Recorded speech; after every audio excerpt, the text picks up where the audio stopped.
नमस्कार, बहुत-बहुत स्वागत है आपका। आज हम बात करेंगे सूर्य की स्थिति पंचम भाव में हो तो क्या फल मिलता है। सूर्य जो ग्रहों का राजा है और पंचम भाव जो हमारी कुंडली में हमारी मानसिकता को दिखाता है, हमारा माइंडसेट किस ओर जा रहा है ये दिखाता है, हमारी एजुकेशन हमारी जो एजुकेशन एबिलिटी है, प्रारंभिक एजुकेशन स्पेशली जो होती है उसको दिखाता है और हमारी संतान को दिखाता है एक सर्टेन एज के बाद। तो इसको अगर स्टार्टिंग से समझें तो यदि किसी जातक के पंचम भाव में सूर्य होता है तो बाल्य अवस्था में यानी कि 4 वर्ष से लगभग 8 वर्ष की जो आयु उसकी होती है उसमें उसको कुछ ऐसे रोग हो सकते हैं जो उसको बेड रेस्ट करा दें। वो रोग उसको त्वचा से संबंधित भी हो सकते हैं, वो रोग उसको पेट से संबंधित भी हो सकते हैं या फिर कुछ इस तरह की इंजरी या चोट लग सकती है जिससे उसको बेड पे रहना हो। कम से कम 15 दिन और ज़्यादा से ज़्यादा 1.5-2 महीना भी इसमें लग जाता है। आयु लगभग 4 वर्ष से 8 वर्ष की ही रहती है। पंचम भाव का सूर्य शिक्षा में भी बहुत ज़्यादा अप डाउन लाता है, लेकिन क्योंकि बुद्धि वाले स्थान पर सूर्य आ गया, ग्रहों का राजा है, तो इन लोगों की जो एक तीव्र बुद्धि है, वो इस तरह से चलती है कि वो आसानी से या कम मेहनत में ज़्यादा काम करना चाहते हैं।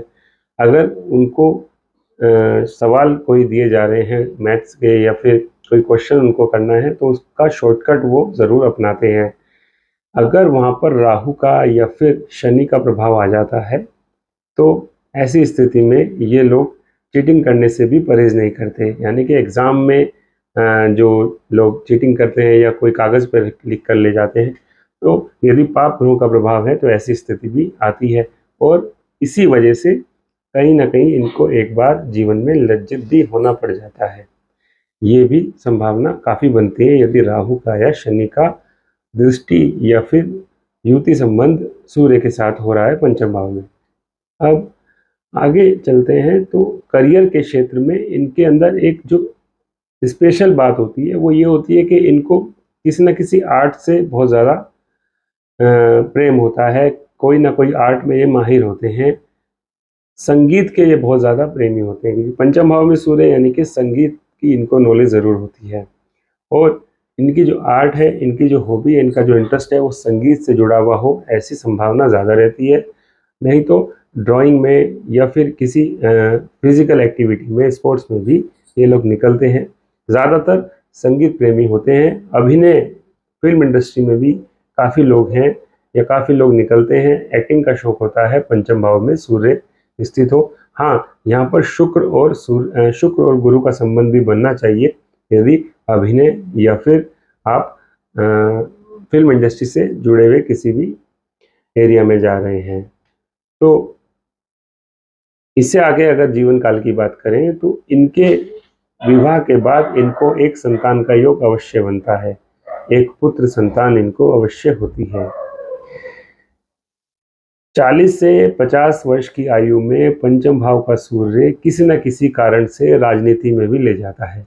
भले ही आप अपने लेवल पर, हालांकि डिपेंड करता है कुंडली में और ग्रह कैसे हैं, क्योंकि राहु भी राजनीति में ले जाने के लिए सबसे ज़्यादा कारक है। लेकिन पंचम भाव का सूर्य होगा तो राजनीति में तो आप जाएंगे। बाकी और ग्रहों पर डिपेंड करता है किस लेवल की राजनीति में जाएंगे। 40 से 50 वर्ष की आयु में पंचम भाव का सूर्य आपको अपने क्षेत्र में लोकल से लेके बड़े बड़े नेताओं से मिलवाता है और किसी न किसी तरह आपकी जो गतिविधि है वो राजनीति से जुड़ जाती है। 55-60 अवस्था में आपको कुछ रोग होने की संभावना रहती है जिस वजह से फिर से आपको बेड रेस्ट करना पड़ता है। आपका स्वभाव, क्योंकि आप यहाँ पर राहु या फिर जैसे मैं बोल रहा था मंगल भी यहाँ पर हो सकता है या शनि, इन ग्रहों का प्रभाव सूर्य के साथ आ जाता है तो आपका स्वभाव थोड़ा सा क्रोधी होगा, अभिमानी भी होगा और कई बार सामने वाले लोगों की नज़रों में आपकी इमेज थोड़ी नेगेटिव हो जाती है। जैसे कि एक एरोगेंट पर्सन होता है या फिर घमंडी जिसको बोल देते हैं होता है, तो इस तरह की आपकी इमेज बन जाती है यदि पाप ग्रहों का प्रभाव होता है। भले ही आप अंदर से कितने अच्छे हैं लेकिन आपकी जो एक छवि बन जाती है समाज में वो थोड़ी नेगेटिव हो जाती है। रिलेटिव्स की सहायता आप हमेशा करते रहेंगे, लेकिन आपको अपने रिश्तेदारों से बहुत ज़्यादा लाभ कभी नहीं मिलेगा। पंचम भाव का सूर्य ये भी दिखाता है। इसी तरह बहुत सारी चीज़ें हैं जो पंचम भाव का सूर्य दिखाता है, लेकिन समय यहाँ पर हमारे पास कम रहता है। कम से कम समय में हम ज़्यादा से ज़्यादा बात आपसे बताना चाहते हैं। आपकी कुंडली में यदि पंचम भाव में सूर्य है और आपको जो मैंने बातें बताई है इससे संबंधित कोई बात आपको लग रही है, जीवन में फलीभूत हो रही है, तो आप ज़रूर हमें बताइए, या आपको कोई क्वेश्चन भी पूछना है तो आप पूछ सकते हैं। आगे हम बात करेंगे 6th हाउस जो नौकरी का भी होता है, ऋण का, लोन का भी होता है, कर्ज का होता है, उसमें यदि सूर्य की स्थिति हो तो क्या परिणाम मिलते हैं देखने को। आपने हमें सुना, धन्यवाद।